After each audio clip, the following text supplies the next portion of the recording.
So she's like, I'm calling security. I'm like, okay, you can call security. I don't care. Call security. You're still rude. That doesn't defeat the purpose that you're rude.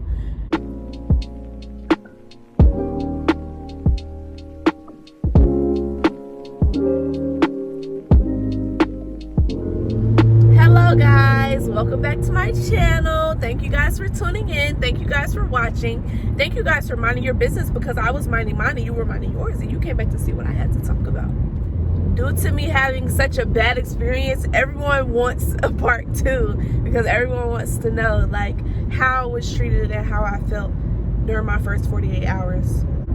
I had an emergency C-section at 7 centimeters. I was 7 centimeters dilated. I had an emergency C-section because my heart rate was shooting up and my baby's heart rate was like decreasing really low. So I had to have an emergency C-section. So when you get a C-section, they numb you and you go on the operating table. They slide your body on the operating table. You're numb. Once they pull the baby out, they stitch you back up. And then they ask you some questions. I know I answered a few questions. I don't know what questions I answered, but my boyfriend had the baby the whole time. And then they tried to give me the baby so I could have the baby latch, but I didn't feel comfortable holding her because I was so weak and my arms felt really weak. Like she felt super heavy because of how numb my body was. So my first 24 hours after having my C-section, they put these monitors on your legs, and like you can't get out of the bed. You have a catheter in, and you have these massagers on your legs, which massage your legs to keep you from getting blood clots for not moving for 24 hours. But you're supposed to be on a clear liquid diet for your first 24 hours. I was hungry, and I asked for the menu and I ordered me some food and I ate. And my nurse just monitored me and made sure that I wasn't throwing up or anything, because, you know, she just knew like your first 24 hours, you're probably going to be nauseous and you might throw up. I didn't throw up. So my nurse was like, okay, you're good. So you probably won't have to stay here longer than 48 hours because you're eating, you're not throwing up, you're good. They have to like press down on your stomach when you have a C-section to like release all the blood clots, since you're laying in bed for 24 hours.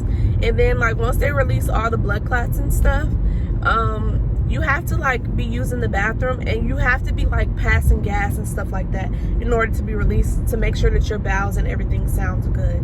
So I was doing all of that stuff like my first 24 hours, and I was eating fine and everything like that. As far as washing yourself for a C-section, they give you like a antibacterial soap that you have to use. It's not scented or anything. That's the only soap that you can bathe with for 45 days. And you have to make sure that you dry your incision very well. Your incision can't be damp or anything like that because it can cause an infection. So now let's talk about what they do with the baby. So the pediatrician comes in and she checks the baby the first day, make sure everything's okay. And then the baby has to pass a hearing test before she can be released from the hospital, and she has to get her hepatitis B shot. So she passed her hearing test and she passed the hepatitis B. For the hearing test, the lady was kind of like moving while she was doing my baby's hearing test, and I told her to be still because she was trying to say she wasn't going to pass, because your baby can't pass the hearing test if the baby is moving a lot.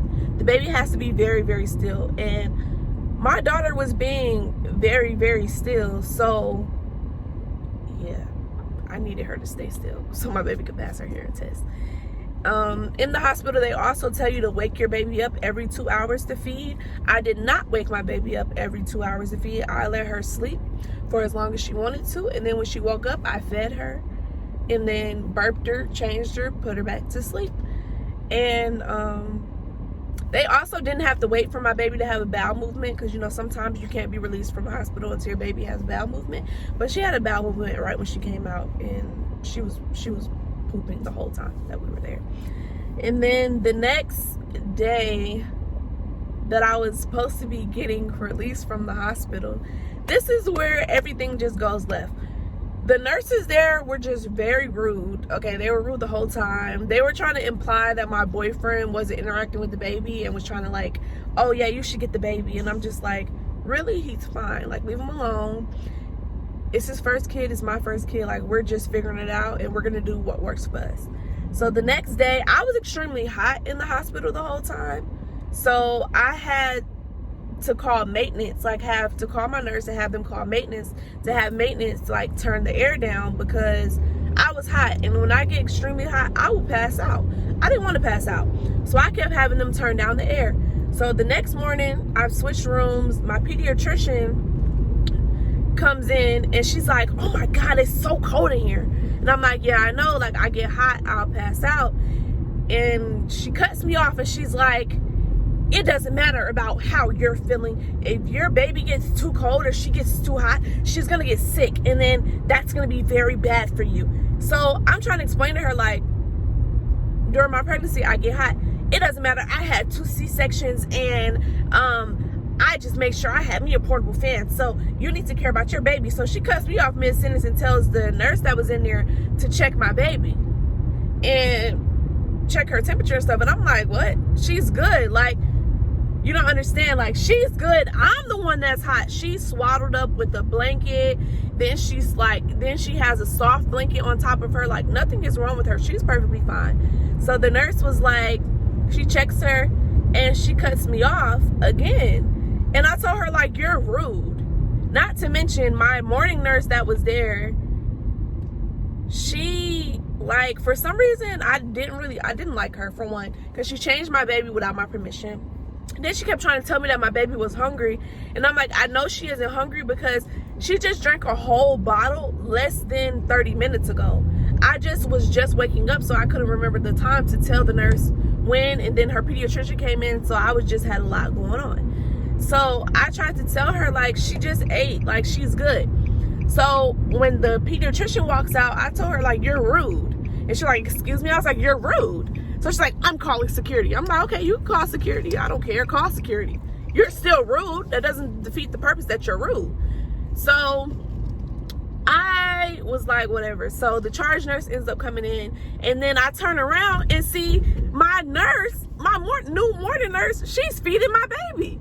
I just lose it, y'all. I done started crying. I done started screaming, because I'm like, why are you feeding her? And I just told you she just ate. And then, honestly, y'all, while my baby was in the hospital for the time that she was there, you know, like the 48 hours that we were there, she was doing really bad, like, projectile. So, like, when I would feed her, she would start choking. And they say that's normal with C-section babies. It's normal for them to not really know how to keep the milk and stuff down, or whatever the case is. So my baby would literally be choking, and I would have to, like, pat her back and stuff like that to keep her, to make sure she's breathing, you know, sit her up. So I was very frantic and scared. Like, I didn't want anyone to feed her, because I didn't know if she was going to choke, and they might not be paying attention the way that I'm paying attention. So I didn't like that. So needless to say, this basically sped up my 48 hours there, because I made them discharge me that morning. I didn't care. I spoke to the what are the people called? The managers over the nurse, like the managers over the nurses, all of the nurses at the hospital. I spoke to them and got that handled, and they sped up my process of sending me home. So yeah, y'all, that's basically like what really goes on in your first 48 hours after you have a C-section. I summed it all up in a short, simple video, so you guys can just know what's going on. And, like, my experience wasn't the best experience, but your experience might be better. But I'm here to say you don't have to wake your baby up every 2 hours to feed them. And I'm here to say, like, push yourself. Like, after you have a C-section, push yourself to get up and walk and use the bathroom and eat food and hold food down. Because there was times that I wanted to throw up, but I just didn't, and held it down and only ate a little bit, and I didn't overstuff myself, because I did not want to stay in there for more than 48 hours. I was ready to go home and bring my baby home. So yeah, y'all, that's what went on. And I hope this video helped you guys, or like mentally prepare moms for when they had a C-section, like what's going to go on in your first 24 hours and all of that stuff. So you guys just let me know what videos y'all want from me.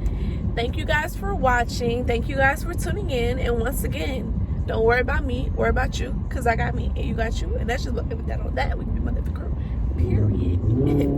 Yeah. Don't forget to like, comment, and subscribe. And stay tuned for more back-to-back content is on the way. And be prepared for the little pop-ups of Mommy and Mini Edition videos.